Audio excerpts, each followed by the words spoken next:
Hello and welcome back to the Monster Truck Podcast. Allmonster is happy to welcome our very first guest of this new era of podcasting. But first, I want to introduce you guys to the viral sensation himself, Patrick. If you don't know him, you should know him. This is Travis Swallow. He is my partner in crime on this brand new podcast venture. I'm very excited for this, Travis. You want to talk a little bit about yourself, where you came from, and how you're doing this? That was a very unfortunate intro to mention the video off the bat. So yeah, my name is Travis. Some people I work around might call me Patrick, affectionately or not. I guess it depends on who you ask. So I've been around since about 2013, maybe a little before, if you count certain things. But some more, a little over 10 years into the whole monster truck adventure here. So, but currently, I guess you could call me a tech official or track builder, whatever you want to call it, for Monster Truck Throwdown. And so we're going into 12 years of Throwdowns. Very exciting stuff. And hopefully we're going to have a fun and busy schedule ahead. So that's a little bit about me, but enough about me. We wanted to bring this podcast back, and I wanted to help Robbie out with it because Allmonster I thought was a great brand when I started getting into the sport, and especially when I started trying to learn more and think, oh, maybe this is something that I could do with my life at some point in time, right? So I looked at Allmonster a lot, and eventually I've gotten to call Robbie a friend. I've gotten to call Dustin a friend. Really all the boys that have helped build Allmonster through the years. So Allmonster's been making a really cool comeback lately. Robbie's been really active. The socials are active. And what's next but to bring back except the podcast, right? So here we are. The battery in my back, man. I can't tell you enough how much I appreciate it. Want that out there for everybody to know. Listen, Travis is responsible for a lot of this, so if it sucks, then blame him. If it's awesome, then blame him as well. I get told I suck all the time, so I'm used to it. That's totally fine. Expect the worst out of me at all times. Well, we are not a podcast that likes to mess around a lot, man, to be honest with you. We respect people's time. We respect people in the industry. We're very excited to welcome our first guest. A lot of you made the correct guess, but I will say a few people thought it was a fellow that was a little bit shorter in stature than you, man. I want to welcome, believe it or not, Nate Kirchner to the podcast, aka Opie. A lot of you guys might know him by that name. That's perfectly fine. We're going to get into all that today, but welcome, man. It is good to have you here, and thank you for taking the time to be here on the Allmonster Monster Truck Podcast. Yeah, thank you guys for having me. Travis lured me up here into the north woods of Wisconsin by gifting me a keg of spotted cow. Oh, yeah. And some fresh cheese curds. Yeah. New Glarus, man. You got to do it. Yeah, amen. Absolutely. Wisconsin boys stand up for that. And the Minnesota thing as well. But the first question that we are trying to ask people in this, just to kind of set the tone every time, is tell me about the first time you saw a monster truck. Oh, man. I would guess I was either 4 or 5 years old. So we're talking about like 1991. And it was, I'm pretty sure it was the Metrodome in Minneapolis. It may have been the St. Paul Civic Center. I remember I have pictures of shows at both of those venues. But yeah, man, just the tractor pulls, the mud drags we had back in those days. And I think it was the Camel Mud and Monster series. And I mean, oh yeah, we had all the big names up here, man. You know, you had Bigfoot, Barefoot, Taurus, Gravedigger, Equalizer. Those were the days and those were the names at that time. Man, I can't wait to talk about Equalizer later. Oh, I'm excited. Hey, cheers to Equalizer. Yeah. Cheers. Sipping some whiskey here. Now that we're still at the start, open it up with a good old blah, you know. Blah. That's right. Live, laugh, blah. Live, laugh, blah, buddy. That's what it's about. So, it was the first time you saw a monster truck. So, I guess at one point, kind of growing up, did you ever kind of like fall out of it, get back into it, and then kind of transitioning to that? At one point, did you realize this is what I want to do? And what was kind of that transition like from that to getting your first foot in the door in the monster truck world? Oh, I was going to shows all throughout the 90s, the early 2000s. Once my parents got tired of taking me, one of my best friends, we've been friends since kindergarten, I would go with his family. Minneapolis would have like 2 shows a year. It'd be a February show, be a December show, and we went to both. And I went to those, like I said, throughout the 90s, early 2000s. I was just in love with motorsports in general. I liked NASCAR back then, Supercross, you name it. Didn't really matter as long as it was loud. And then, I fell out of it a little bit there. And in the early teenage years, I didn't pay attention to it or really follow it. But then I kind of picked it up again in high school, following it.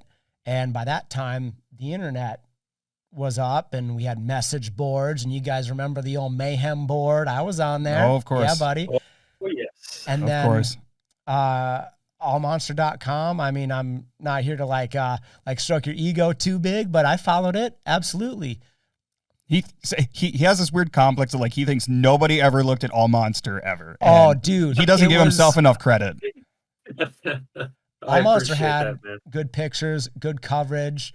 I mean, how could you argue with it? That's right. That's the kind of thing we wanted as monster truck fans growing up, 1000%. Exactly. We're not here to talk about. Once all the truck world stuff fell off, like that was the next thing. Was Elliot was doing Michigan monster trucks and you were doing Allmonster. We had a meeting of the mindless one time. We'll have to have Elliot on sometime. That'd be really cool. But we had a meeting of the mindless one time in Houghton, Michigan. That's how I met him. Was we were both website guys, and now we're both like doing other stuff in monster trucks. It's crazy to hear you talk about Minneapolis too, because that's a near and dear one for me too. A lot of times traveling with Schrader and a lot of that, I was there at both of those Minneapolis shows because he'd always get booked there, or I'd just want to go to it because it was an awesome show. It was like a checkpoint every year, December, January, February, around that time. And whether you had to drive a snowstorm or whatever, you were going to get to that show.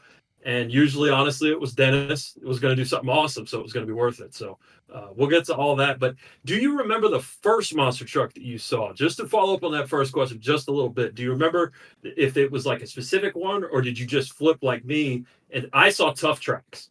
I was flipping through the channels, 3 years old, screamed until they put Tough Tracks back on when I saw it. It's just like a light bulb. So it wasn't a specific truck. I was just wondering if you had one that caught your eye. No, not really a specific truck. I guess if I had to pinpoint one that like looked the best and really caught my eye back then, I mean, those Bigfoot trucks were sharp. That was back when they kind of had first debuted the like red and yellow stripe ones. It was Bigfoot 8 or 9 at that time they were running. Oh man, those things look good. Just sparkled under the lights. Still one of my absolutely. favorite Bigfoot schemes. Absolutely. Classic. Well, So I wanted to just highlight quickly the connection between Opie and Travis here. I want to know how you guys met, because immediately when we were setting up this podcast, he was like, we got to have Opie on. We got to have Opie on. Opie's a homie. He's a good guy. How did this happen too? Because I want to know how we all came together. We kind of just, you and I are kind of two ships that pass in the night. I never really saw you a bunch, but I saw you a little. However, you guys right away came together. It was like, oh, this is cool. So how'd that work out, man? well, I mean, kind of like in those days where, I was looking at all monster coverage and that sort of thing. Like I knew who he was. I saw he was, driving for Creten or whatever the case would have been at that particular point in time. We both worked for the company as tech officials at the time, but never did anything together that I recall at least. I was primarily on arenas by that point. I think we were doing Triple Threat around then. So Yeah. I was on the Triple Threat tours most of the time. And I was doing the TV stadium tours up until I left for the most part. And I went and helped out at a small local show in Jim Falls, Wisconsin. Just didn't have anything else going on. And he happened to be driving there. And I think that's probably where it's like, Yeah, exactly. and I had no idea there was anybody that had a monster truck nerdness level to them, such as me, that I could actually like hang out with realistically. So that's kind of where that happened. We linked up and been pretty good buddies, I'd say, for the most part. And to the point that he was in my wedding here a few months ago, and I'm going to be in his wedding in a couple months. So it's very excited, and I'm honored to have both of those big events in our lives happen with each other. And outside of that, though, I know also too, and one thing that we did want to ask you, Too Tall. Obviously, Too Tall is a good buddy of yours. I've gotten to know him a little bit better lately as well, now that he's actually had some time away to actually relax and hang out a little bit. So kind of what's the connection with Too Tall? Like, he's going to be in your wedding with me as well this year. So how did you kind of meet Too Tall? I met Too Tall back when he was first starting with the company as a crew guy. Let's see here. I don't remember exactly what year that was. I want to say 2010, maybe 2011.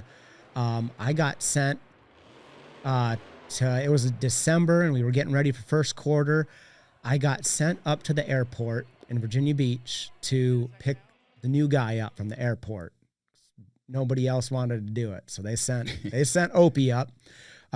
Met this guy, and I mean, made the poor kid listen to heavy metal all the way back down to the shop. It's like an hour drive, and like he was hungry, you know, like he's just raring to go. We were on different tours. I mean, back then there wasn't really tours, but we didn't really see a lot of each other that first quarter. But when we got to Vegas, and then when we got back to the shop after Vegas, we were all kind of living together in the shop house and working there during the summer. And we became fast friends at that point. Solid. Now, you were out there in North Carolina, right? Just to be clear for people that don't know, back in the day, it was Illinois and North Carolina and not Florida. So, correct. At that time, I mean, the Digger's Dungeon was in its heyday. It was at its peak right there. There was a front shop, a middle shop, and a back shop. Big old engine room. And then there was a satellite shop outside of like Naperville or something like that, because that's where corporate offices were at that time. There was no Florida shop. Paxton was a thing a little bit, but it was still basically at Tom's house. A lot of things are different nowadays than then, but talking about the then, so you and Too Tall kind of separated, weren't immediately on tour together. We'll get back to when you're together, but what led you to start working on monster trucks? How did we get there? Well, I kind of just through talking on the message boards and stuff like that, and learning more about the insides of the industry, I kind of got this idea that it would be possible to drive one. And at that time, that wasn't an insane thought of like, hey, I could get into this and work my way up to a driver's seat, because that was the model. I mean, you got your Mark McDonald's, you got your Carl Van Horns. There's more, you know, Alex Blackwell, but that wasn't a dumb thought at the time. And so I kind of got on this path of talking to like-minded people around my area, and we had the Minneapolis club, track crew or whatever, and I got hooked up with those guys, and we would help do safety holds at the stadium, hang banners. We'd help work the show. You know, we'd jump down off the ladder and run behind the tech official with a fire extinguisher. And we just ate it up. The company actually rated that club pretty good as far as like people who made it working in the industry. I mean, the guy who really got my foot in the door with the company was a guy by the name of Jesse Barden. Most would know him as Twig. Man. Right. Yeah. Yes. I remember him coming from that club. Yeah, he was my guy, man. He put his neck out there for me and got me in contact and said, like, this dude's a hard worker.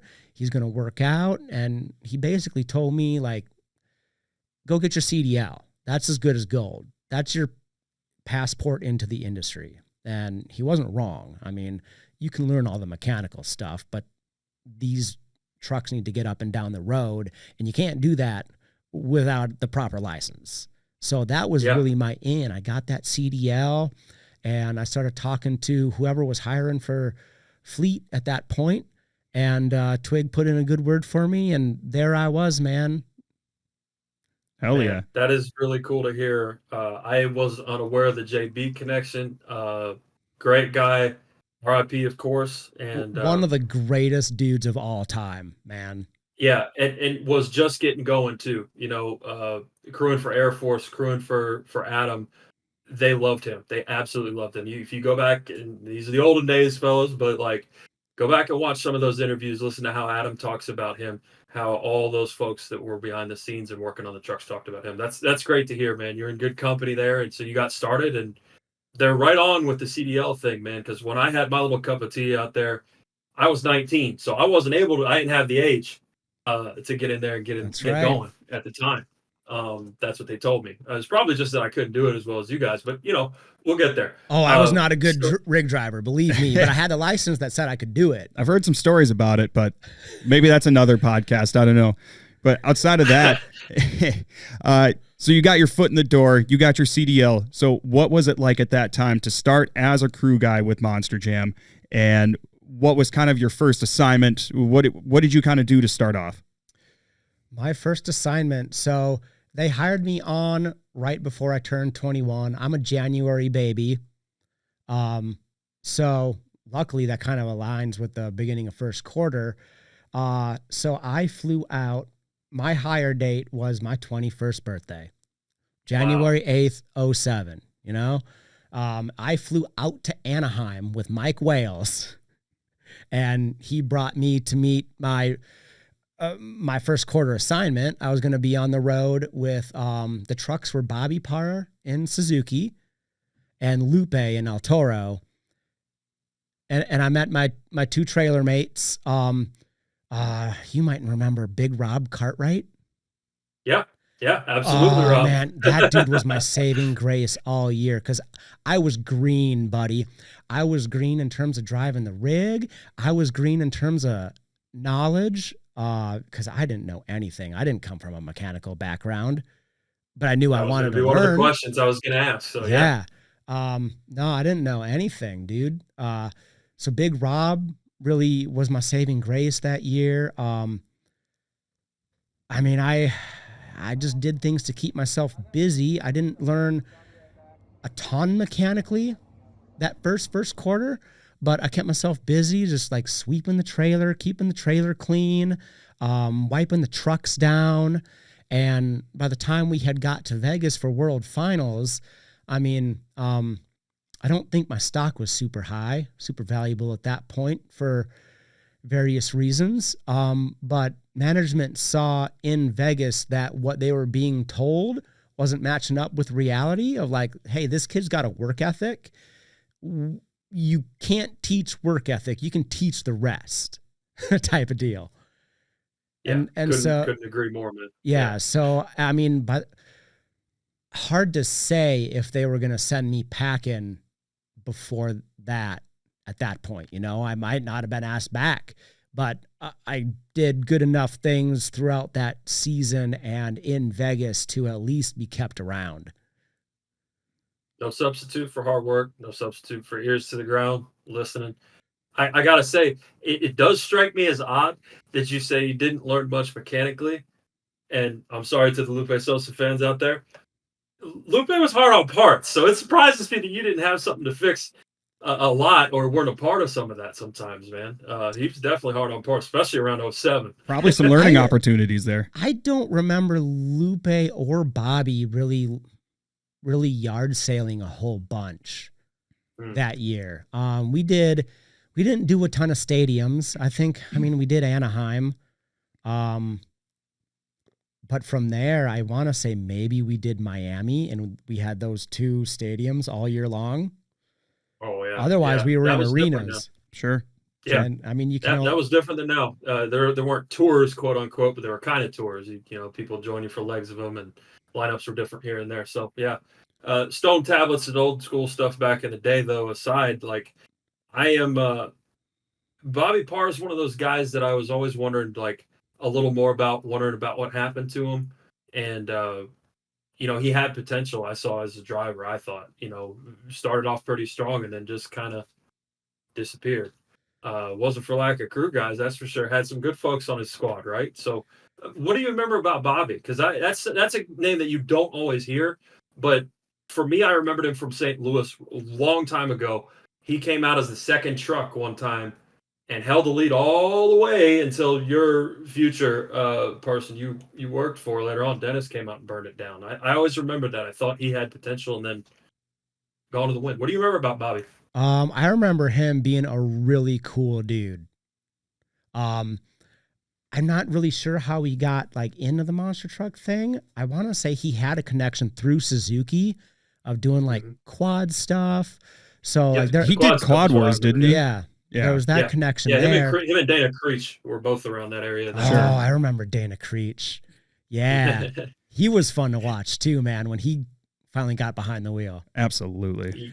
Yeah, didn't waste his opportunity. He sure sent it. Speaking of people sending stuff and working on stuff and learning stuff, at what point did you feel like, okay, yeah, Rob Cartwright, definitely everybody needs a Rob, everybody needs an Eric Schweikart. I'm going to shout some of these guys out because you might not remember them, but you need a good, solid head guy that's going to take care of business and also teach the young guys and the new guys. So what point did you kind of feel like, okay, I'm starting to get more opportunities? You know, they told you, okay, you were worried about getting sent packing in Vegas. You went, you did everything you could. The name Rain Man comes to mind. Paul Ron was out there. He was the same way. You would hear about guys like you and guys like him just working their tails off, doing everything they could to get an opportunity. So what happened after that?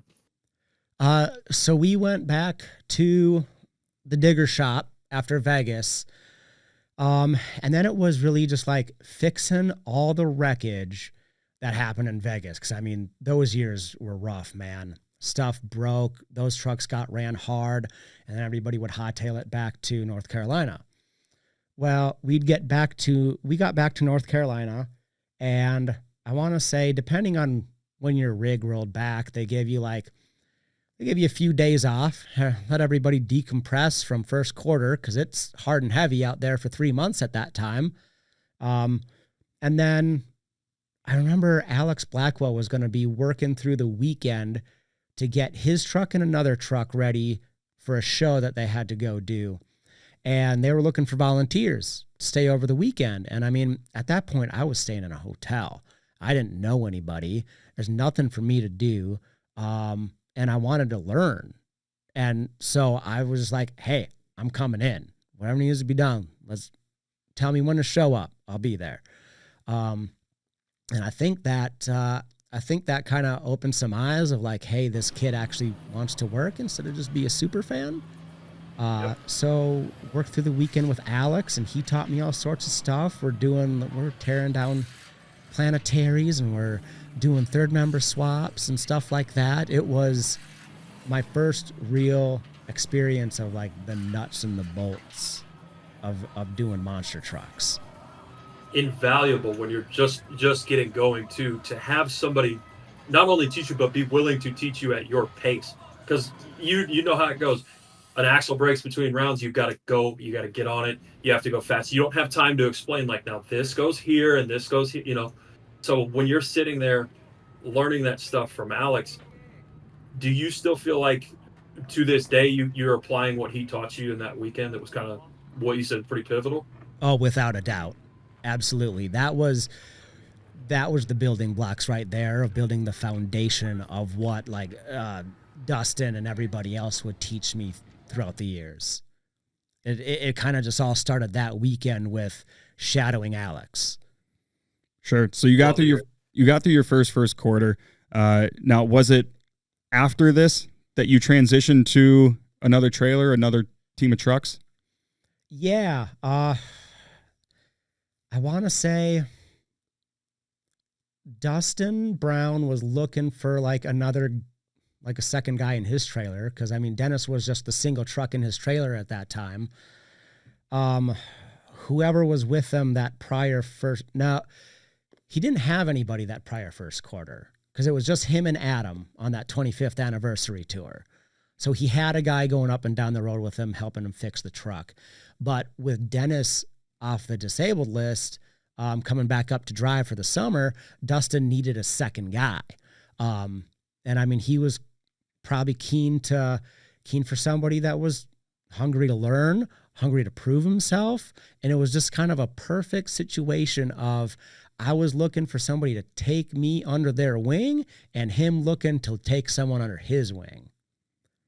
And so from the summer on out, that's summer '07. From there on out, I was with Dustin and Dennis for, oh man, probably like 5 years at least.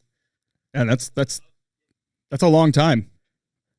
That's a long time, especially with one driver, with one truck, with one solid crew chief the whole way through. I mean, I feel like that's probably pretty unheard of nowadays, just based on the people that I talk to. So I guess with that being said, what was it like getting to start with Dennis? Because if it were me, I wouldn't have imagined starting with Monster Jam that I would be crewing for Dennis, especially in such a short period of time from the time I started to be able to start doing that. Oh, I'm not going to lie. I thought it was super cool. Because, I mean, it takes a little while for the super fan to get beat out of you. Because, I mean, I grew up watching Dennis and Tom and those guys. You idolize those guys. But when it comes down to it, I also wanted to be good at what I was doing. I didn't want to just like mark out with a driver. I wanted to be seen as a valuable part of that team, a valuable part of the organization. So I just kind of concentrated on the things I did that first quarter, like keeping the trailer clean and making sure the truck was clean. And then as Dustin taught me stuff and him and I would tag team the truck, just learning all the things to be useful and without an explanation, knowing what needed to be done. Yeah, absolutely. Yeah. Once you get taught once, a lot of times people want you to remember that once and do it right. You don't get a second chance. So if you can intake that information and show that you are a sponge, that you're absorbing it, then it's a huge deal. And I just wanted to add, Dustin comes from a background of drag racing. They tore cars apart, engines apart. They tear stuff down between rounds. For those of you who may not be familiar, he came from a spot where everything needed to be like that. It needs to be nice and tight, and you got to go and you got to do it right then, or you're going to have big problems. So he came from a very intense, specific background, and he needed some people, some soldiers, if you will, because there's a reason there was only one truck in that trailer. Exactly. I know I said Lupe was hard on parts. Ooh. So you had a lot of learning to do right away. I'm Exactly. not even going to ask if you did because I know that you did. So what was the first, like, two things, and then Travis, it's all you, dude. What was it like when you first met Dennis, if you remember? And then what was it like after the first show? I don't really remember the first time meeting Dennis on that level. He was a fly-in driver by that point. I mean, I don't have any real recollection. Maybe it was probably a quick introduction of like, hey, Dustin saying to Dennis, hey, this is our new guy, Opie.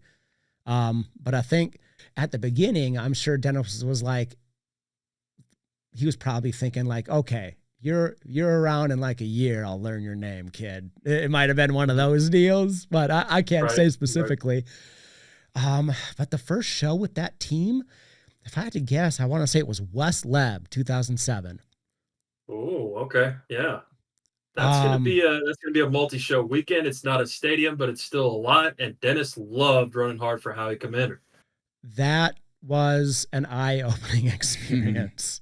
It's hot in the summertime. I might have rained that week. I don't know, but that was a week, man. Dennis runs hard up there. He was the guy at that time, basically, that everybody drove out in the middle of nowhere to West Leb to see. He was the draw. So he went balls to the wall every night. And there was stuff to fix every night. Had to clean the truck every afternoon in the blistering sun. But yeah, I mean, great learning experience. What was it like crewing for Dennis in comparison to anybody you ever worked for in the industry? Like, what was unique about that experience and being with Dennis specifically? The eyeballs on the truck. I mean, that's the marquee truck. He's effectively the face of the company. him and Tom were effectively the faces of the company at that time.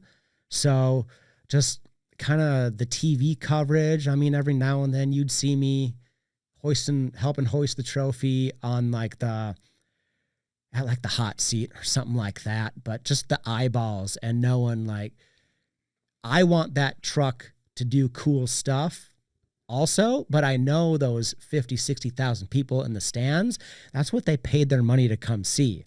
That truck isn't coming out of that stadium like we brought it into the stadium. And that's a guarantee. That was a guarantee back then. So just realizing that all the hard work throughout the week, it was going to get undone, but it was going to get undone by cool stuff happening. And it was going to be high profile.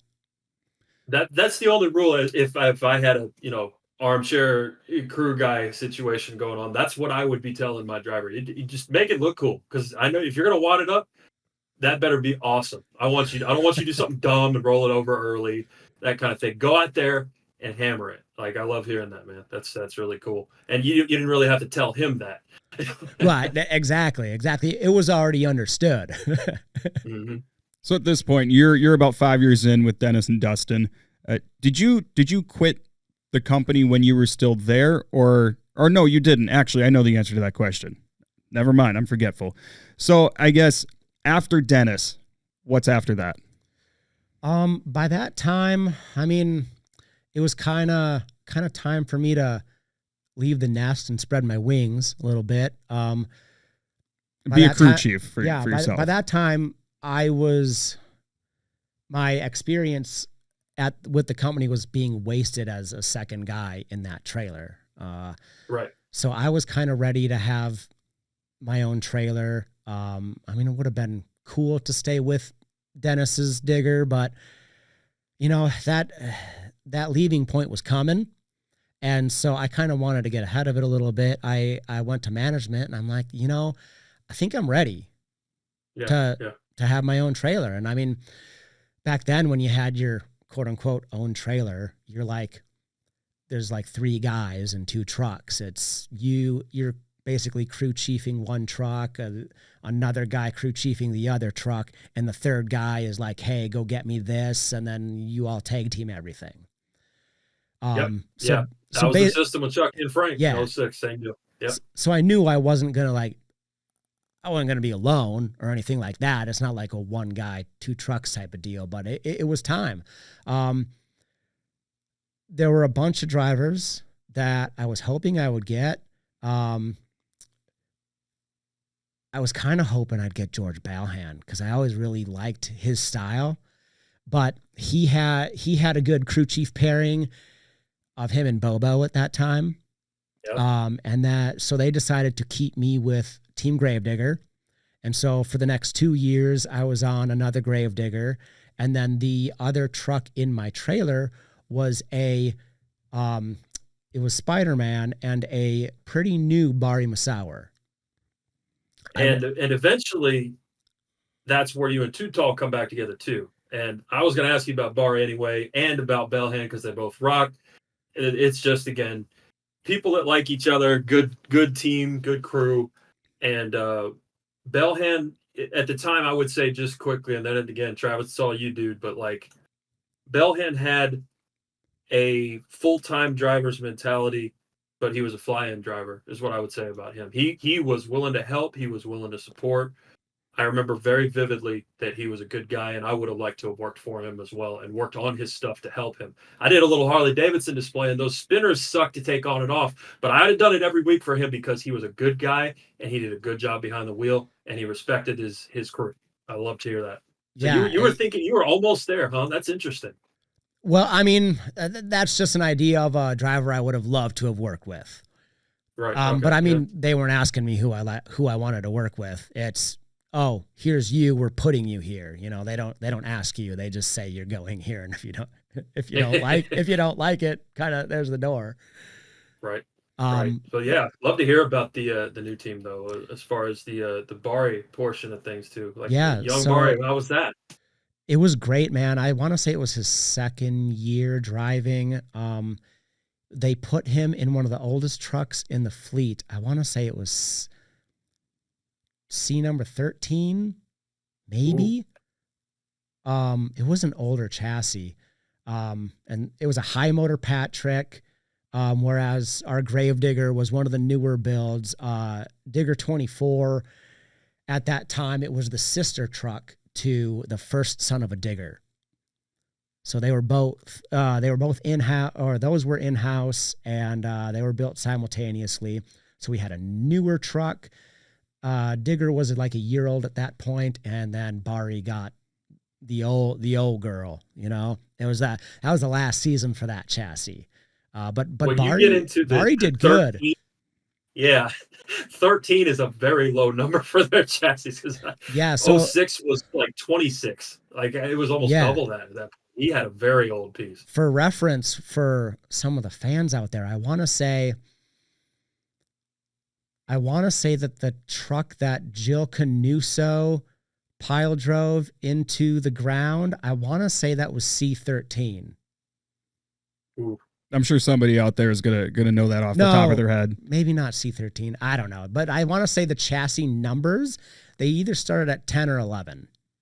Yeah, back in those days. It was very. If you get into the 10s, 11s, anything or two through there, and you're doing pretty good. But Patrick had a few questions for you there. Yeah, that's got to be cool. So, how was it transitioning from that kind of third guy? And I mean, at this point, you had a lot of experience, obviously. Mm-hmm. So, did you have a lot of challenges transitioning to a full blown crew chief, or was it a pretty smooth transition for you? I was definitely nervous, just because I wanted to do a good job, and I didn't want to go out there and get out from under dust and shadow and fall on my face and have people say, "Oh, I guess you needed Dustin around." Right. But my team that year, it ended up just being me and Too Tall. We didn't have a third guy. But wow. Too Tall kind of came from a little bit of a mechanical background, and he did some like independent monster trucking with the King Crunch guys, and he was in. Well, he knew the Basils, so he wasn't shy to the mechanical stuff, and he was smart and he was hardworking. And dude, though that first year was tough, but man, we got it done, right? In the end, that's what matters. We got through short-staffed. Yeah, that's what I was going to say. You guys have a bond that's just kind of undeniable, and it's like if you see one or hear about one, you hear about the other, especially during that time period. The Spider-Man days, man, for Bari, they hold a special place in my heart as well. He took that old piece and he still just got the most out of it because of good crew and because of his abilities behind the wheel as well. It was a nice thing to see because I was thinking, man, this young Bari dude, just from an outside point of view, he is crushing it. He's doing so good. I remember his run in Indianapolis during freestyle around that time was just tremendous. I thought, man, he's ready now. They need to give him a new piece, but then he'll be pretty well on his way, and that's pretty much what's happened. So, but the Too Tall thing, man, you got to think in terms of crew guy stuff here. Everybody that's listening, you're one person down, stress levels at a pretty high deal. You're crewing for two of the biggest names in the industry. Sponsor Chuck and then Gravedigger. You got a lot going on there. It's incredible that you guys weren't trying to choke each other out every week, to be honest with you, because that's a lot of stress. It's a lot of stuff. How did you get it done, and how did you guys maintain sanity? I mean, we were buddies before we got teamed up together, so that helped. We had a lot of good laughs outside of work before we ever had to work directly together, and then we just kind of both had the same vision for how we wanted things to operate. We wanted our trucks to be on kill. We valued maintaining our trucks. We valued doing the hard work, putting in the hard hours. We didn't want our trailer to be a train wreck. We wanted to be able to find parts when we needed them, find tools when we needed them. But in terms of like doing stuff to unwind, we went out a lot. Like, not to clubs, but we enjoyed some cocktails, man.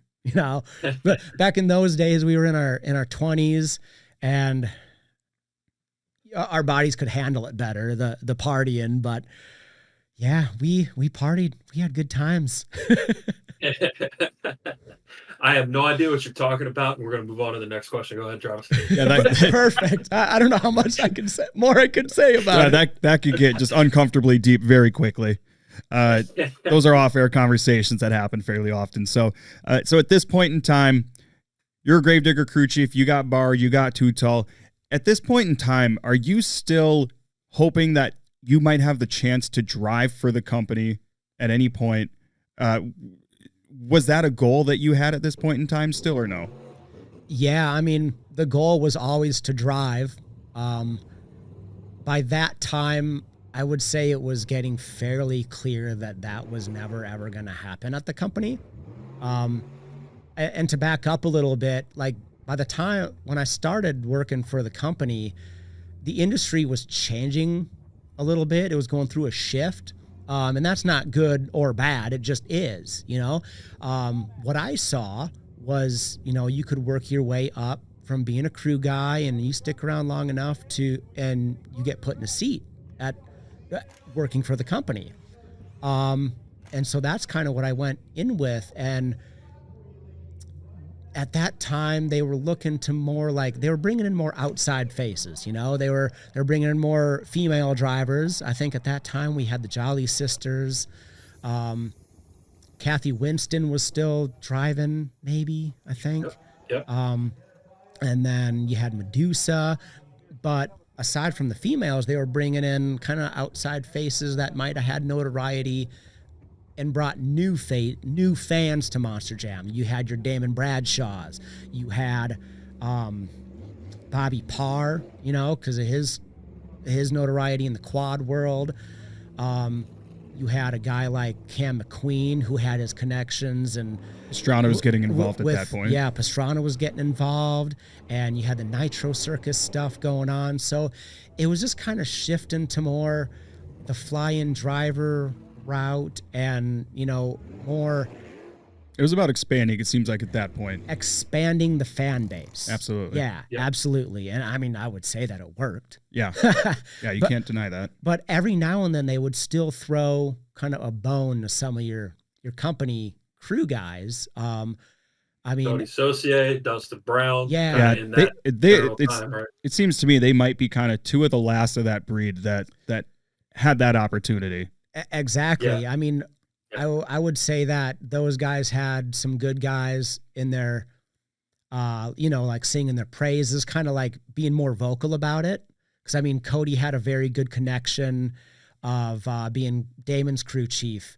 And, you know, I can't say for certain, but maybe Damon advocated for him. And rightly so. Dude, Cody's awesome. Yes, absolutely. What a driver. Very, very deserving. But yeah, there just fewer crew guys were getting their way into trucks by that route. And I know a couple of other fleet guys at that point were hoping to get into the driver's seat, and they looked elsewhere. I know a few people went to Camp Creten, and they got Bobo's one, actually. Bobo's one, absolutely.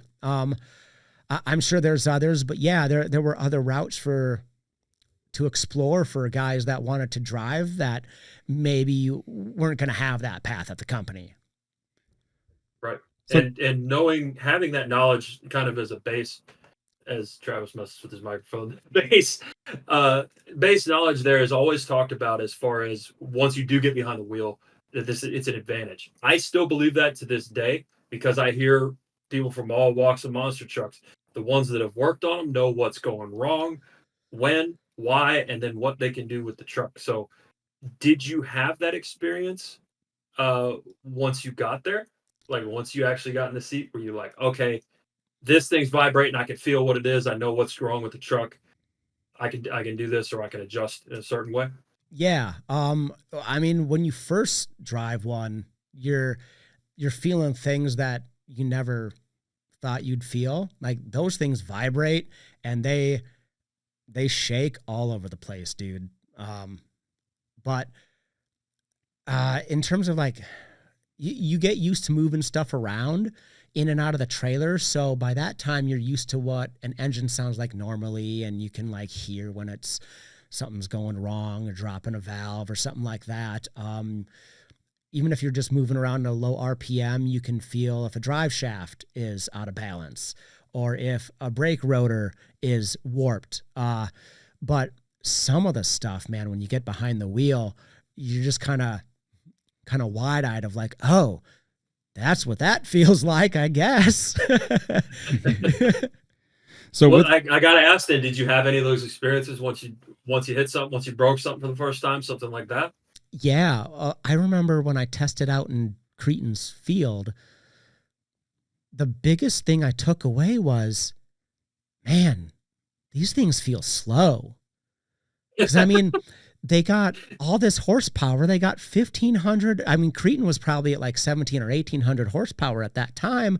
I remember thinking, you really don't feel that horsepower. You're not getting sent back in your seat. And that was eye-opening. But, I mean, I guess it makes sense. You're trying to move a big, heavy turd with, yeah, it's a lot of power, but it's still a big, heavy turd. Yep. Yeah, absolutely. And the shocks squat and they take up most of that energy. So you're not feeling the G-forces of getting sent back into the seat like you would in a drag car. Mm-hmm. So what was that transition like so I guess at what point did you decide to leave Monster Jam? And was it because of the next opportunity you had in front of you, or did you decide I need to leave because I just need to go do something else? I don't know what it is yet. I didn't have anything lined up at that point. The two years that I was teamed up with Too Tall, those were a couple rough years. Not because of Too Tall. Me and Too Tall are great friends. Always have been and always will be. But just some of the dealing with some of the stuff, and I kind of was just there was after a night and after some show, I was just kind of like, what am I doing? I should just, there's no point in this. If I'm not getting to where I want to be, why am I dealing with this much aggravation? Yeah. If I'm not going to be able to climb that ladder to where I'm trying to get to. So, I mean, I put in my notice. I finished out that first quarter, went back to the shop after Vegas that year, and I'd got in my car and I drove home without any plan after that. I mean, I went and I got a different job when I was back home at that point. But I got the itch quick again, man. Like this monster trucks are a real disease, man. You know, we're riddled with them. That's right, dude. So I got that itch. You miss the camaraderie of all the buddies. You know, you're down there in the trenches and you're throwing drive shafts around and slinging wrenches, and you know, you're going out afterwards and having a cold beer to just trade war stories about your thrashes and stuff like that. I really missed that. I missed the travel, and I missed being around the monster trucks. So at that time they were doing a thing called a recovery driver, and it was, they like threw a fire suit on you and a head sock, and you got up in the truck after it crashed and the driver ran off to the crowd. You would like get up in the truck and you would put it in neutral, and most of the time you would just sit there in the truck while they towed you back to the pits. Sometimes if the truck was still drivable, you would fire it up and drive it back to the pits in the fire suit. But I did that for a few shows, and that kept my name around the company. And then somebody in operations, I want to say it was one of the event directors at the time. They call them tour managers now, I think. Yeah. He approached me, and he's like, hey, how would you like to be a tech official? And I mean, that interested me. Like, I knew what they did because I'd helped tech officials while I was club help. So I vaguely knew. So I'm like, yeah, man, I'd love to do more of this recovery driving stuff, more get me in on tech official. Yeah, let's go. So not everybody can do that and go backwards, if you will. right? So like I wanted to touch on that just very briefly. There's only a few people that have kind of done that. There's a few more nowadays because of work-life balance and things like that. Was it hard for you, or right away were you like, yeah, this is the level of involvement that I want to be? Yeah, it was a good change of pace of to where, like, when you were a tech official, you could fly in and fly out. You kind of got away from it for at least a few days, just to kind of recharge and not be working 7 days a week. Because I mean, fleet at that time, you were 7 days a week, dude. You were driving the rig. When you weren't driving the rig, you were fixing the trucks and whatever. But so the tech official stuff was a nice change of pace. I still got to see all my friends. But it was a slower pace and I didn't have to work as hard. So what was the motivation to moving to that new role within the company? Because, you know, your main motivation as a crew guy, to me, it sounds like, was to drive, right?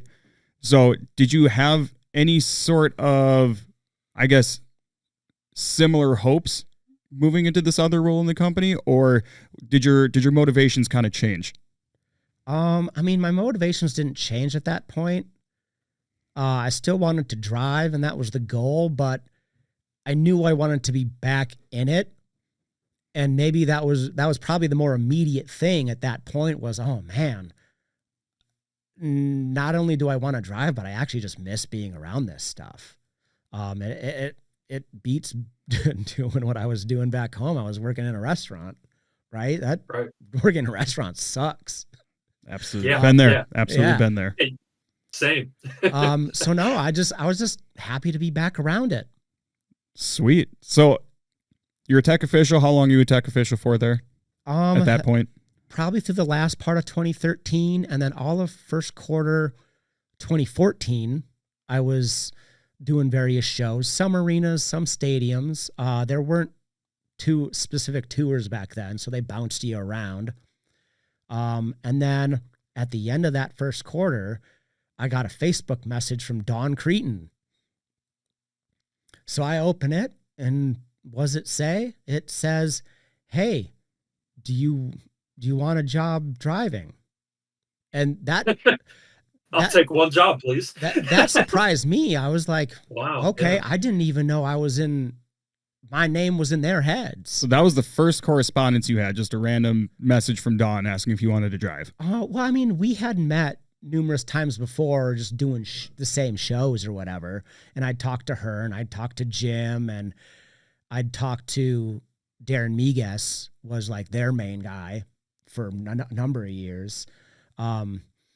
But yeah, she had gotten word that I wanted to drive. I don't know who told her, but thank you for whoever did. Yeah.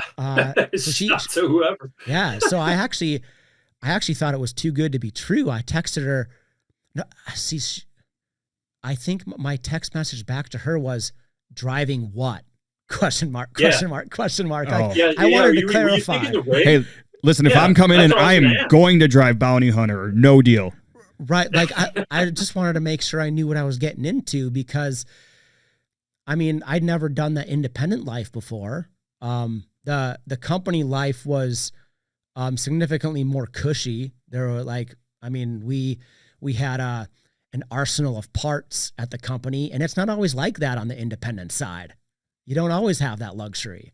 So I wanted to make sure I knew what I was getting into before I said, yeah. Yeah, absolutely. I just can't believe that. Like, I can't in good conscience tell people, how do you want to get in the monster truck industry? Well, you can be a tech, and then you could, if you want to drive, just be a tech and hope that Dawn Creten messages you on Facebook. That's crazy, man. I never knew about that. That was how it came to be. And I always wanted to know that. So what was her response? It was, yeah, come drive for us. And what happened from there? I mean, she responded back. She's like, driving the monster truck. I'm like, all right, let's talk. That is the best job offer ever. I can't think of a better one, Travis. Yeah, no, absolutely. What was it like starting off with Cam Creten then and leaving Monster Jam? So I actually went to Monster Jam management I'm like, hey man, I got this opportunity and this is what I've been working for. Like from day one, I got to take this. And I wasn't sure what I expected their response to be, but like they were fine with it. I mean, it could have gone either way. Who knows? You know, you never know how some businesses get about like, no, we don't want you to go working here, working there within our same industry. But no, they were fine. They totally understood. They said, whenever you want to come back, we got a spot for you here. And I mean, that was pretty cool, honestly. That's a sign of respect, and that's a sign of respect that not a lot of people do get shown because of the way that they act. This goes back, in my humble opinion, to you cleaning the trailers, doing everything you could, working your way up, not bad-mouthing people, not being a bad person. You build that equity up, and then when it's time to make a decision like that, they're okay with it. Yeah, there are a lot of people that I have seen on the other end of things do it for a year, half do the trailer, think they deserve a seat right away, and then they're out. So that's it. That's a reflection of your character and being able to stick with it. Did you feel kind of like validated after they told you that? Like, look, okay, I'm going to go tear it up now. Like, chains are off, it's ready to go, or what was your mindset? I mean, it definitely felt good. Yeah. I mean, the patience paid off. I would say that maybe in hindsight, maybe I was just too patient overall. I mean, 7 years is quite a long time to grind it out, but I mean, hey, some people waited longer. Yeah, absolutely. Dustin was one that, you know, it was clear even on TV, you know, that he wanted to be a driver after a while, and you know, had some of those same challenges that you had, where it was like, okay, I've hit my ceiling in this spot, now I need to go somewhere else. So you made a decision for yourself and worked out. And so what was the first step once you got to Camp Creten? When I first got there, I crewed. I wasn't a driver right away. I worked there about a month before we got back to the shop, and we had like a week and a half of downtime. They were doing something with like the 5-finger death punch thing at the time. This is when all that stuff first started coming about. And so my testing in the field coincided with, I think his name was Zoltan. It coincided with Zoltan testing in the field. And so like that was my first time behind the wheel of the truck in anger. You know what I'm saying? Just hitting stuff. And he first had me do a couple race passes. He set up a Chicago style course, a couple tame race ramps, and then he had like a bus stack out in the field and a ski jump. Testing. Well, also they were filming it for Zoltan to do stuff for like some social media stuff at that time. Okay. Like the bus stack was primarily for that, but it was also like, hey, we need to kind of see if you can handle hitting stuff, because this is what you're going to do. This is the job. Luckily I didn't tank it. You know, I did respectably. I think, it was me and Zoltan and a guy by the name of Todd Morey tested. Yes. Full announcer. Yeah. Todd was a cool dude to be around. And so he was in that universe around that time as well, doing some driving stuff, but that was also his first opportunity to show what he's got. And Todd hit stuff harder than I did the first time. But what Jim told me when I pulled back into the pits of like our race passes, Jimmy said that he was really surprised that I knew to lead with my rear steer to turn instead of lead with the front. And I mean, lead with the rear, connect with, or correct with the front is what I always hear. Exactly. And I mean, you just kind of pick that up from moving a truck around, and also watching the greats. I mean, Tom and Dennis and Chucky, you watch those guys, you learn how to drive a monster truck. You just try and mimic what you see them do. Yeah, absolutely. I mean, there's now an era of people that can study the tape, if you will. That wasn't necessarily in 2006. YouTube's just getting going, some of that stuff. But I remember rolling up and down the road with Chucky, and like he's like telling other drivers, like, you should watch your runs on YouTube. You should you got to study. Basically, you got to study the tape. Yeah, and that was in its infancy at that point, very much so. Yeah. So where was your first show? What were you driving? Tell us about your first show as a monster truck driver. My first show was, I want to say it was Sheridan, Wyoming. It was a Linda Beckley show. Pretty small show. There was like maybe 4 trucks. It was me and Iron Outlaw. And at that time, the Iron Outlaw I was driving, it was the one with that hideous big red hoop on the top of it. The old avalanche style expedition thing, whatever it was. We'll pull up a picture. And then my teammate in the B Team Bounty Hunter, and I want to say it was Doug Nolke's too.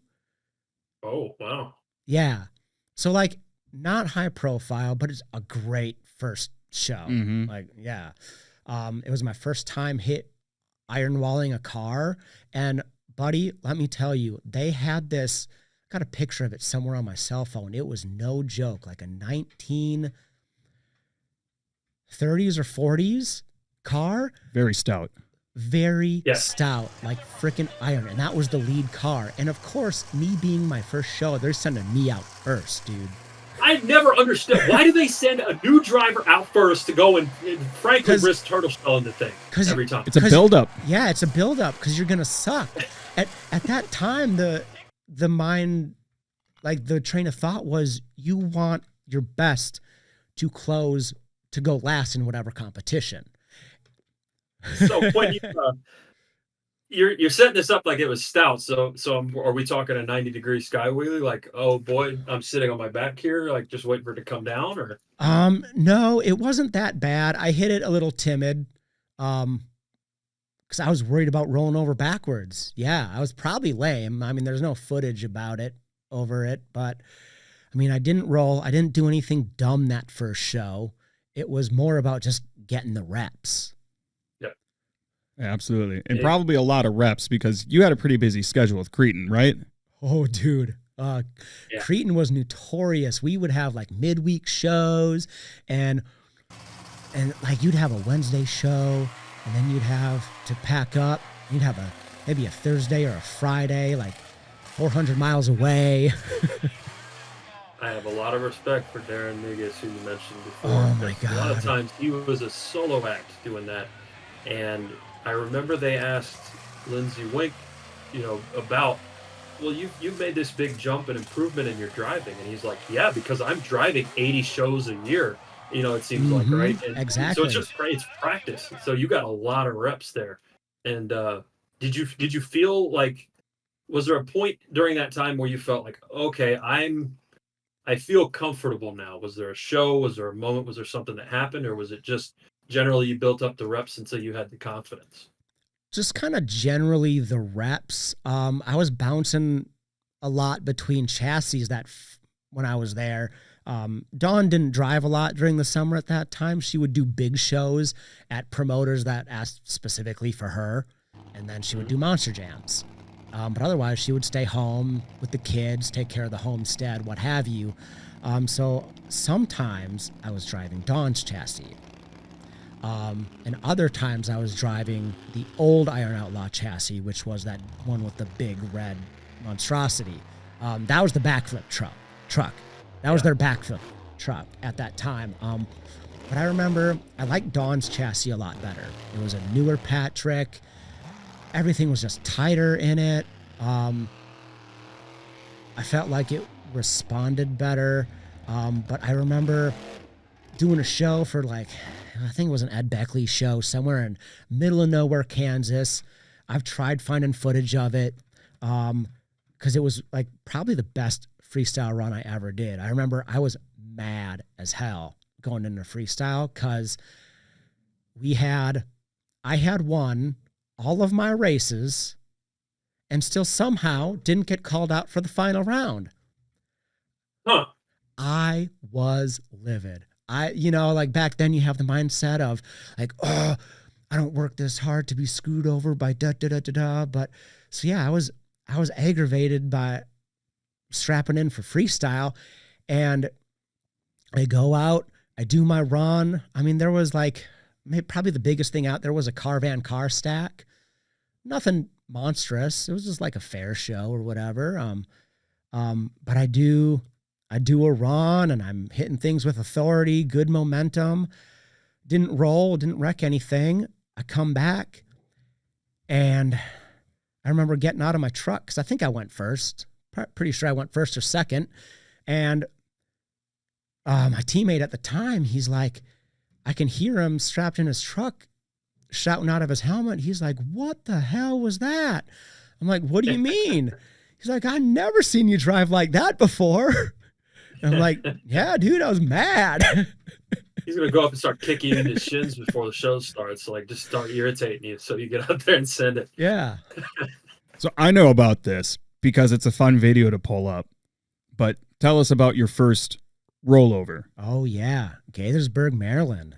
I've rolled over twice, both times in Iron Outlaw. Both times were the backflip chassis. I mean, it was like a 3-night show. Gaithersburg was a decently big show at that time. It was R2. It was Mike Hawkins 2. A lot of good trucks, the Snyders. It was a fun weekend. And I went out there for freestyle and I backsided the race lane, and they had the 2 race lanes, and in between the race lanes was their dual backflip tower, because Mike Hawkins trucks were set to do tandem opposing backflips. Yes, I saw this at other feedways. I don't know if it got pulled off there. Yeah, I remember seeing that. Yeah. So there was it was like a little trough between where the cars were and where that ramp started, almost like a hole. And so I must have hit the ramp, just a slightly cockeyed. I come up, I do a little bit of a sky wheelie with some momentum going forward, and my right rear falls in the hole.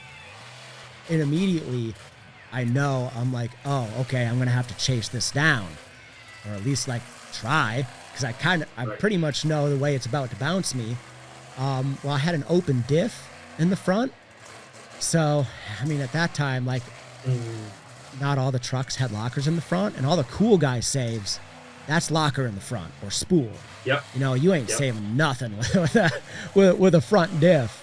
You get it up on 2 wheels, it's just not gonna right. go. So it bounced the way I expected it to, and it wasn't at the right angle even, and I tried getting the throttle a little bit. That inside tire isn't going to get any of the power that you're trying to go to it. And so I rolled over. It wasn't violent. I felt a little bit dumb. I was dreading the phone call I was going to have to make. I wanted to make sure that it was me that called Jim and not my teammate, just because I don't know, just something about my personal pride of being like, okay, I got to own up and take this like a man. You don't want to look like you're avoiding it. Yeah, if I'm gonna get chewed out, I want it to be on the phone with me and not have a middleman.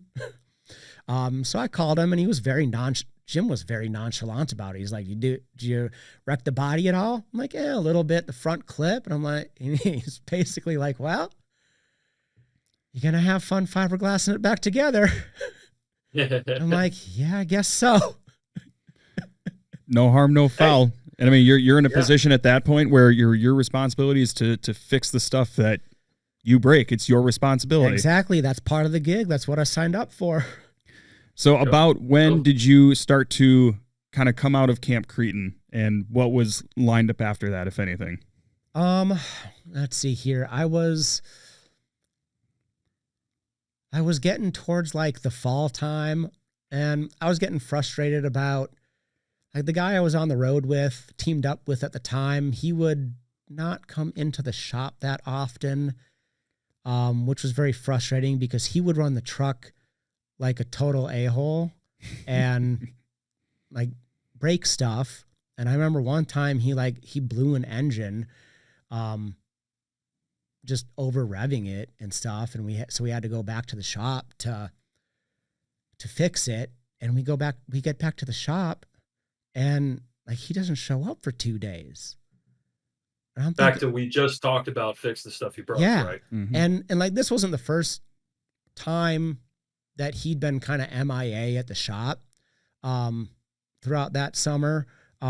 So when he wouldn't show up, some of the other, like, not even really paid people, but they would help me. There was one guy that was on the payroll, Chris. He was the body guy. He would come over and help me with the trucks. And let's see here. I think he's married to Hope now, kid by the name of Sinjin.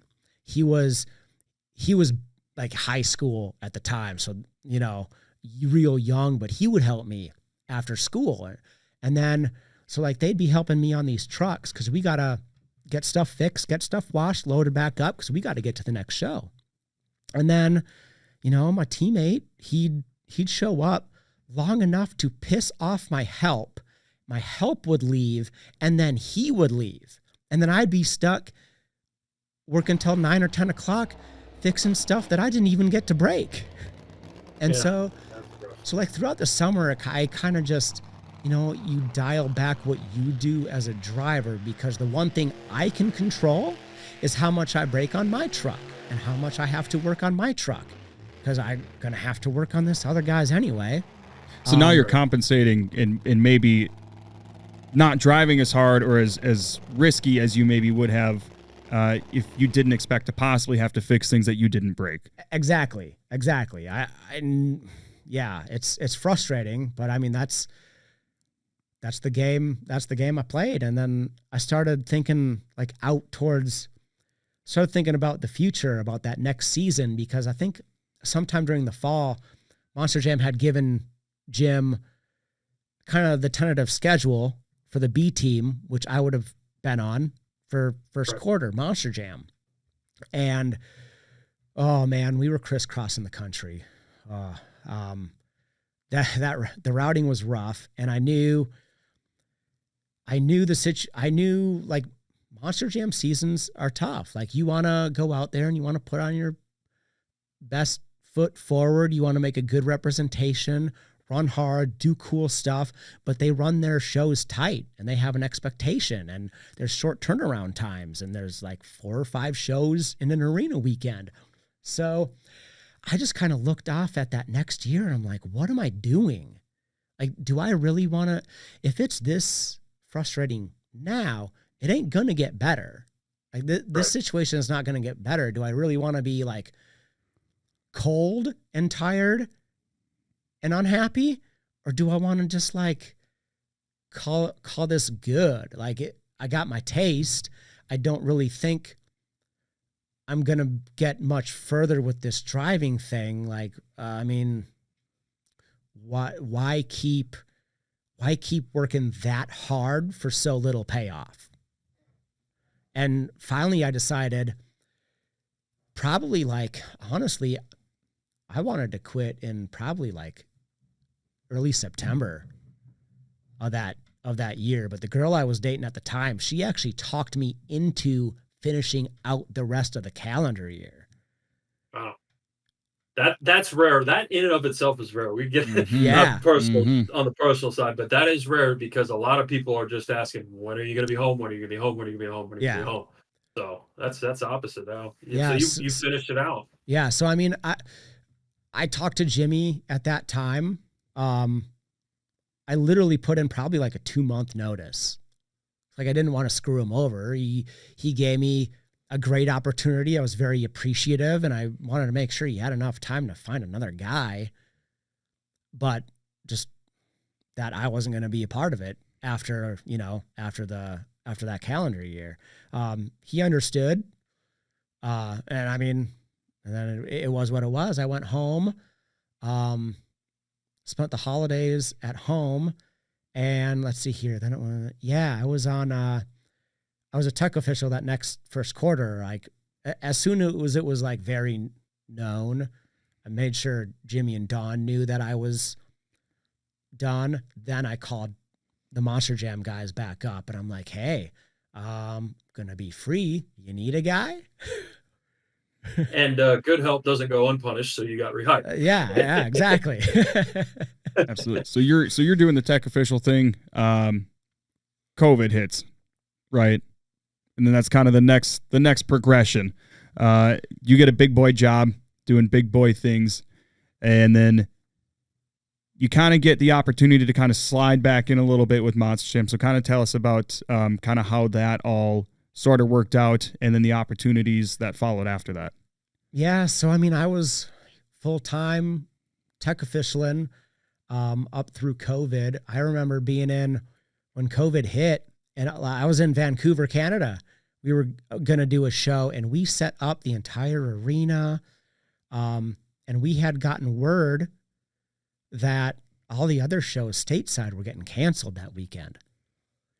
And like, I remember watching on TV with one of my tour mates, one of my other tech officials, watching all this COVID talk on the news while we're at the bar having a beer. And we're just kind of laughing about it, like, ha ha ha, yeah, I'll believe it when I see it. And like, no joke, dude. Within the next 3 hours, they called us up. We didn't even do a show in Vancouver. We had it all set up, and they called us up and like, well, you guys need to get back here to the arena. We need to tear this down, pack all this up, because you guys are on flights the next morning to get out of this country so you don't get trapped here. They are shutting stuff down. And we're like, oh. Yeah, I guess we saw it. Yeah. So yeah, it came. And so, yeah, we got sent home. I knew as soon as they canceled shows, like this wasn't going to be a week thing. This was going to be I just kind of had that feeling of like, I'm going to be sitting at home for a little bit because like these shows aren't going to continue to happen.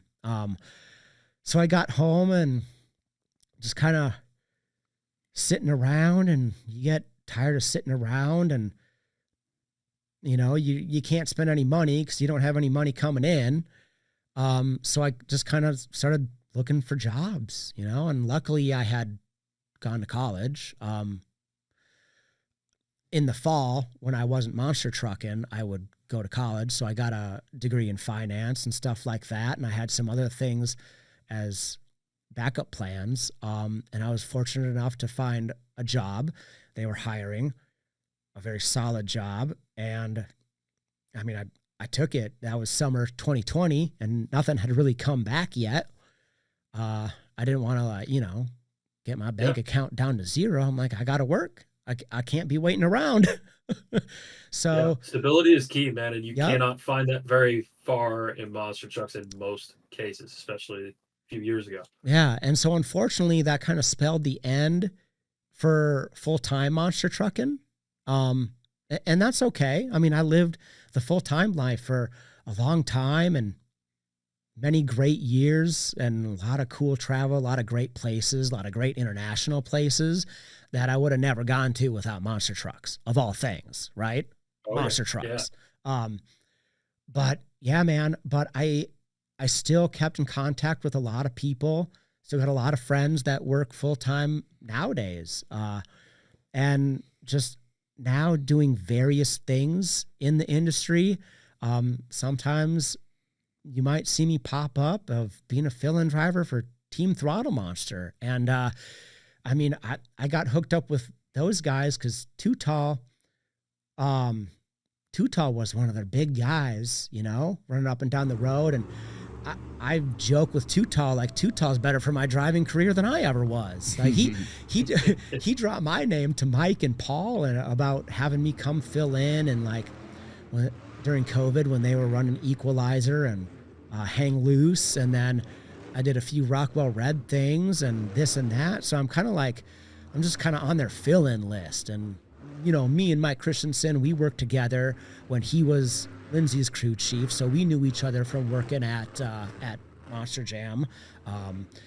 So it was just a really cool connection that way. And it's like it's not really a driving career resurgence by any means, but it's really cool to just even be in the conversation anymore and to get those calls when I get them, and it's pretty cool to get those opportunities. Again, even from the crew days, building up equity, you make your way to a team. and continue having your name brought up because you've done a good job. It works that way with driving too. I've seen it over and over again. If a person takes care of their equipment and still does a good job, I have a ton more respect for that than somebody that goes out there and, I don't know, wads up a truck or blows an engine or something like that, doing bad stuff, just to be clear.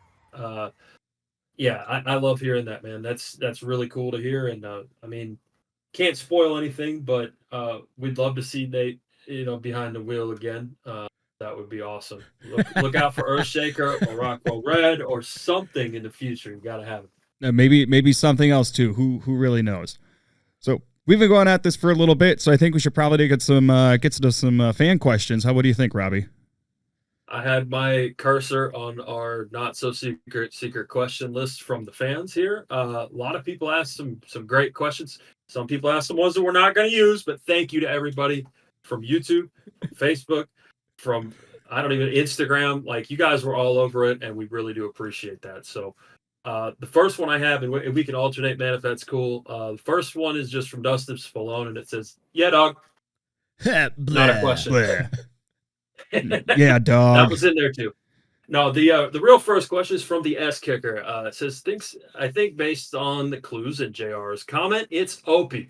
Questions: what's your favorite venue to compete at? What made you want to get into the industry? And what's your favorite monster truck memory? My favorite venue, we'll go two of them. One with Monster Jam and one on the independent side. Rocky Mountain Raceway in Salt Lake. Ooh, on the independent side. Yes. It doesn't exist anymore, but man, that was such a cool show to do. That would be cool. Yeah. And that was Utah, Louisville, 1992. You were talking about 91, 92. Come on now. Yeah, let's go. And then on the Monster Jam side, I got a soft spot in my heart for Calgary. It was my first Monster Jam show that I ever got to drive. It's a really cool venue. I mean, the Stampede it's unique, man. It's a renowned facility, and it was a lot of fun. Yeah, a little more room too, little rodeo grounds kind of deal they do now. That's interesting. I love to hear that. The Calgary routing wasn't always the great. No, that routing was rough. I remember hearing about that. Yeah, I remember hearing about that. So the other piece, we kind of covered what made you want to get into the industry. The last part of his question was, what's your favorite monster truck memory? Oh man, there's so many. It's hard to choose just one. I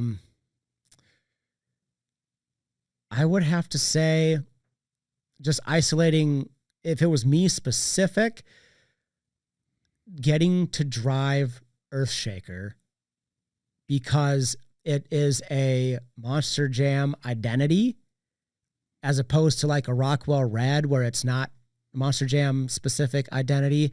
I never thought I'd get the chance to be in a Monster Jam identity. And at that time, I mean, I think it had won a world championship by that point. So to even be allowed to do it was super cool to me. Yeah, definitely. To be trusted with that, right? Yeah. Our next question here comes from Mr. Lane Larkins. Shout out to Lane there. If you had a chance to make your own dream truck, what would it have been named and what would it have looked like? I've never really thought about that. I don't really live in fantasy world too much, but maybe I'll turn it into a truck I'd like to bring back and drive. Sure. We'll go with Snakebite, dude. I can't believe it took this long for him to bring up Snakebite. Yeah. I love it. Best. Happy birthday. Anyway, Austin Stray wants to know about, well, we've kind of covered this, best experience as a driver. Yeah, getting the opportunity to drive Earthshaker, not once, but twice. Love it. Yeah, hopefully Kyle Knickerbocker more to come. Is the next one for you. Yeah, Kyle says, when did you realize this is what you wanted to do? Is there a pivotal moment that you recall thinking, I need to do this? Not specifically. Just growing up and going to shows of like, man, I want to be a driver. And then like that, just the thought never left the head. And then like I explained earlier, when I got into high school and then message boards were a thing, it started kind of a path started to maybe be seen of like, maybe I could actually make this happen, having no previous connections in the industry and, you know, like not coming up driving anything really. I mean, I didn't come from a motorsports family or anything like that. I was the only one interested in it. So like there was no path to a driver's seat. But so just that, man, just that faint dream as a little kid. And then you give a little bit of hope and you talk yourself into like, oh, I can make this happen. That sounds all too familiar. It's a common story in the industry. Yeah, crazy. Definitely. Crazy. What else you got, Cirillo? Is it me? Yep. I mean, somebody, y'all got the questions. Oh, dang. I thought that was me. I'm so sorry. I'm new at this. I don't know what's happening You here. got a first timer. Oh, well, you're fired. Oh, shit. After one, here we go. All right. Well, if anybody out there is looking for a very mediocre, inexperienced podcaster, I'm your guy. So hit me up. Versus Monster Trucks asks, will you hit the bus? That is from a different set of questions, but that's okay. Shout out to Steve Perry and Versus Monster Trucks. The answer is always yes. You're supposed to say yes. I mean, I'd like to. We will hit the bus. I'd sure like to. We will hit the backflip. Yes, absolutely. You hit the bus right away. You had a bus on your test track. That's right. I hit the ski ramp, and then I backsided it once it was already crushed down by Zoltan. It had to stay fresh for Zoltan. You got to get the footage. Yeah. Did you ask him what his real name was? No, I didn't. Okay. He was pretty cool though, man. Yeah, I've heard nothing but good things about those fellas. So yeah, I mean, he was the one that I actually had like interactions with. We met the whole band at a couple of different points, but I'd be lying to you if I remembered those interactions. I did a little bit of partying at Knotfest, you know. At Knotfest, you wouldn't dare. Good place for it. Good place for it. Well, so the next one is you got that now. Oh, you got sorry. the right list now. Well, since I apparently flubbed, I thought that was still a good question, but I digress. So Rudy Martin Del Campo says, Opie, what's your favorite memory interacting with Dennis? I don't remember where we were going, but I was kind of new to the team at that point. He was riding in the rig. It must have been a summer show that we were going to. For some reason he was in the rig with us and he was watching me drive and like approach, a toll plaza. And just like watching me like double clutch and my feet are busy and he could tell I was like nervous about it or whatever. And so after we got to the toll plaza, he was giving me shifting pointers of like, dude, you don't need to use the clutch pedal. You just like drive with throttle blips and you let off the throttle easy, you bring it out of gear and you rev it again, you put it in the next gear or something like that. And like that just blew my friggin' mind, dude. That is not what I was taught at CDL driving school. Because that is telling you about throttle rhythm on a trailer is the best. That was the best, dude. That was hilarious and much appreciated. I improved significantly after that. I was going to say, I didn't hear anything about a trailer accident, so I figured it worked out all right. Shout out to Rudy for that question, too. Rudy Code Decals. He's on the, I think, still on the Hot Wheels tour, too, doing some stuff. So, yeah, nice. Building his business right now. So, very cool. Next one up is from Matthew Brennison. How does someone get it? This is you. How does someone get into the industry with no experience? In his case, he says can't get into college. You had college as a great backup plan, if you will, because you decided to chase your dream. If they would recommend them to a team that helps out with that. We get this question, and everybody gets this question all the time. I would say you've covered part of this, but I just kind of want to hear what you would tell somebody as well. I mean, there's different paths nowadays than when I started, but a Class A CDL is still worth its weight in gold, dude. Independent teams need to get their trucks up and down the road, and they need somebody that can do it legally. So like Just the easiest way would be to get a CDL, but I think it's harder nowadays than it used to be. Someone told me that you have to be in like a 2-week course now, and it costs many thousands of dollars. So I don't know how realistic that is anymore, but I can verify the course piece of that actually from Descendant Boys, having their own trucking company and everything. They had to get some things done like that to be able to drive the truck. So yeah, it's definitely a more involved course now. Okay. I know Wisconsin changed it a couple of years ago as well, that you are required, I believe, to go to some sort of accredited technical or whatever type of school in order to get a CDL. Okay. Yep. So not easy, but not impossible. Nate did it. Anybody can do it, right? So. Let's see here. Otherwise, get in contact with independent teams. Independent teams always need hands. There's on the company side, I don't think there's really a club help thing anymore. I think that's gone by the wayside. So your best bet is to probably just like hit up a team's Facebook. Say, hey, I'm so-and-so. I'd like to get involved in the industry. What can I do to help? Where, I mean, these independent teams go all over the country. So, I mean, there's a good chance they're coming to your area, and just volunteer your time. It's not going to be glamorous getting started. I promise you that. But keep going. but I mean, it's a starting point. You're going to be wiping down trucks. You're going to be carrying fuel jugs for the guys. You're going to be a gopher. You like, go grab me this wrench or whatever. But eventually, if you do that long enough and like you're passable at it and you can learn at it, I mean, you can get your way into like a hired situation. I mean, there's more independents now than ever that actually have full-time people going up and down the road. I mean, Throttle Monster has a huge fleet of trucks. They're always needing good people. The Kohler operation, they need people. Just ask around, if you see these drivers at Monster Jam shows even, go up to the Zimmers or something like that, or the Kohlers, Mike Christensen, be like, hey, how do I get involved? How can I help you guys and learn something?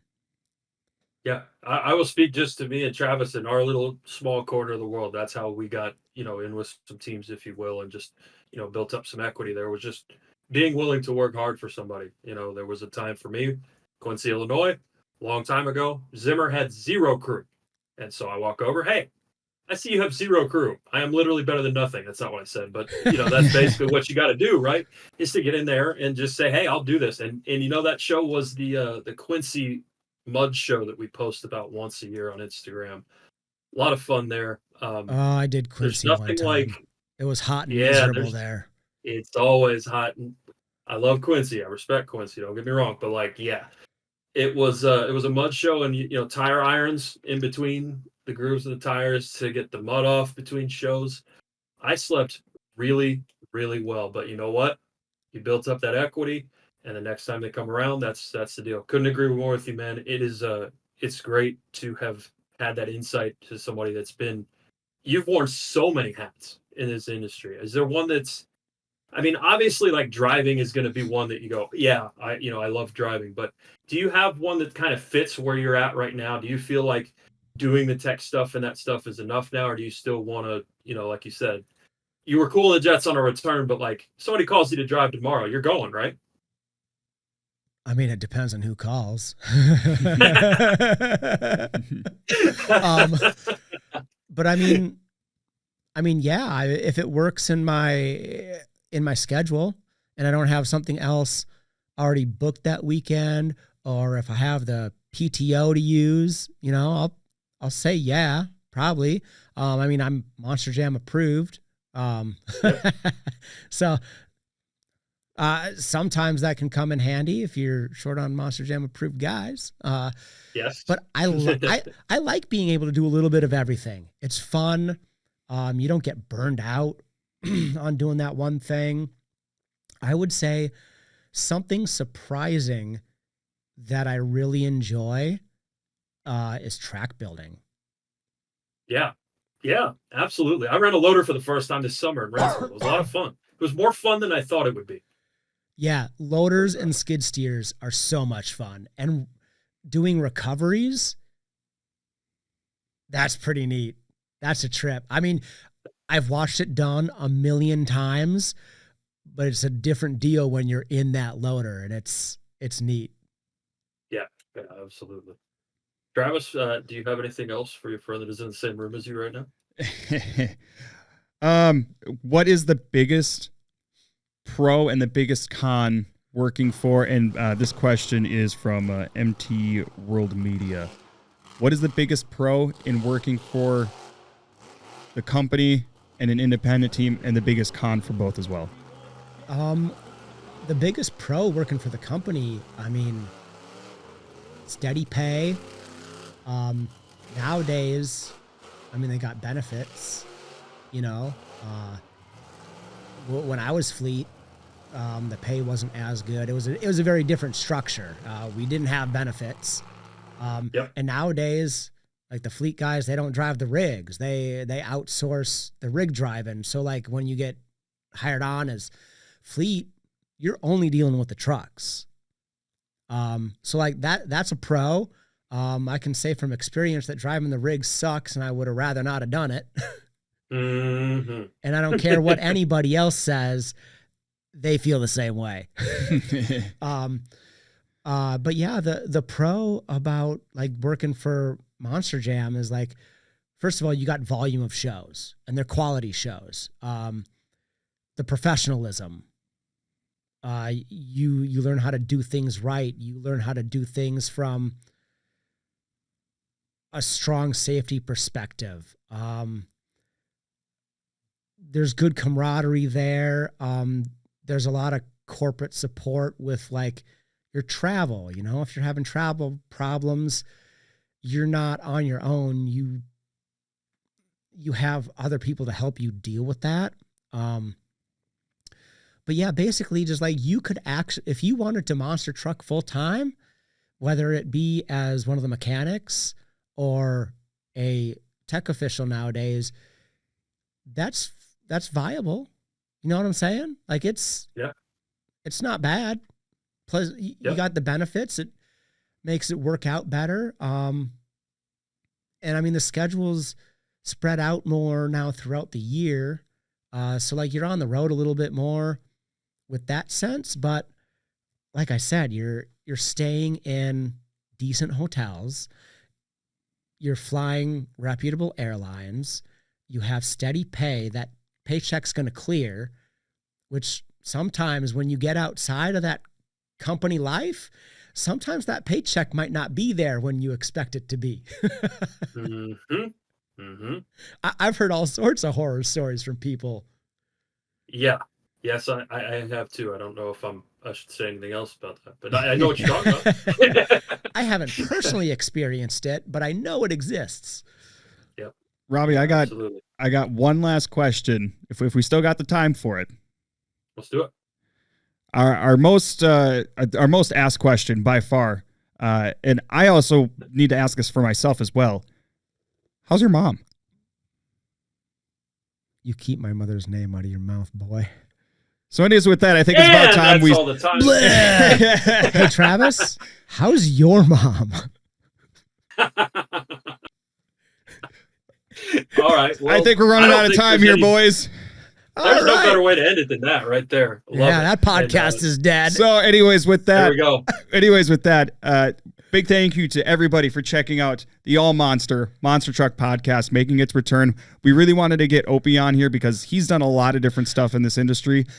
Almost everything there is to do. Not quite everything, but not a lot of people have gotten their branches out necessarily as far as he has. So I think it's very admirable. One of my best buddies who I definitely look up to without a doubt, not like in the literal sense. He's shorter, but we have